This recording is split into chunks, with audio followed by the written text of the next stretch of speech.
महिलाओं में गर्भाशय मुख्य कर्क रोग के बढ़ते प्रमाण को रोकने के लिए केंद्र और राज्य शासन की ओर से चलाई जाने वाली ह्यूमन पैपिलोमा वायरस HPV टीकाकरण मुहिम चंद्रपुर शहर में शुरू है। चंद्रपुर शहर महानगर पालिका के अंतर्गत सभी शहरी प्राथमिक आरोग्य केंद्र की ओर से 14 से 15 वर्ष उम्र की लड़कियों के लिए यह टीकाकरण मुहिम चलाई गई है। लड़कियों तथा पालकों में जन जागृति करने के लिए स्कूलों में पालक सभा आयोजित की जा रही है और उसी का एक भाग के रूप में माउंट कार्मल कॉन्वेंट स्कूल में हुई पालक सभा में पालक तथा विद्यार्थियों को HPV टीकाकरण के महत्व, फायदे और सुरक्षा के संबंध में मार्गदर्शन किया गया है। इस मौके पर प्रसिद्ध स्त्री रोग doctor Nasreen Mawani, doctor Ashwini Bharat, doctor Neha Vaidya, school की मुख्याध्यापिका, शिक्षक शिक्षिका, पालक तथा छात्राएं उपस्थित थी। डॉक्टर नसरीन मावानी ने इस मौके पर विस्तारपूर्वक मार्गदर्शन करते हुए कहा कि किसी भी प्रकार की अफवाह पर ध्यान न देते हुए 14 से 15 वर्ष उम्र की लड़कियों ने यह टीकाकरण करना चाहिए और गर्भाशय मुख के कर्क रोग से स्वयं को सुरक्षित करें। चंद्रपुर शहर महानगर पालिका की ओर से भी सभी लड़कियों को टीकाकरण के लिए आह्वान किया जा रहा है। तो आइए सुनते हैं इसके संदर्भ में मनपा के वैद्यकीय अधिकारी डॉक्टर नैना उत्तरवार ने क्या कहा। आपली HPV वॅक्सिनेशनची मोहीम 8 मार्च पासून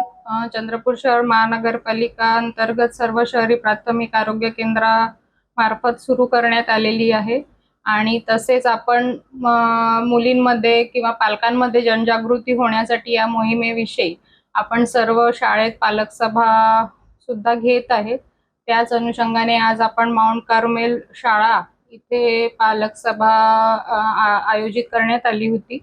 तिथे आपण त्यांना मार्गदर्शन पण केले आहे लसी बाबत आणि त्यावर मार्गदर्शन करण्यासाठी आपल्या इथले प्रसिद्ध स्त्रीरोग तज्ञ डॉक्टर नसरीन मावानी यांनी देखील या विषयामध्ये त्यांनी मार्गदर्शन केलं आणि सर्वांना एकच विनंती आहे की कुठल्याही अफवांना बळी न पडता हा जो मोहीम सुरू आहे त्या HPV वॅक्सिनचा डोस 14 ते 15 वर्ष वयोगटातील मुलींनी लावून घ्यावा आणि गर्भाशय मुखाच्या कॅन्सरपासून त्यांनी स्वतःला संरक्षित करून घ्यावं, बचाव करावा, हेच मी चंद्रपूर शहर महानगरपालिकेतर्फे आवाहन करते। CTV के लिए वैभव रारकर की रिपोर्ट।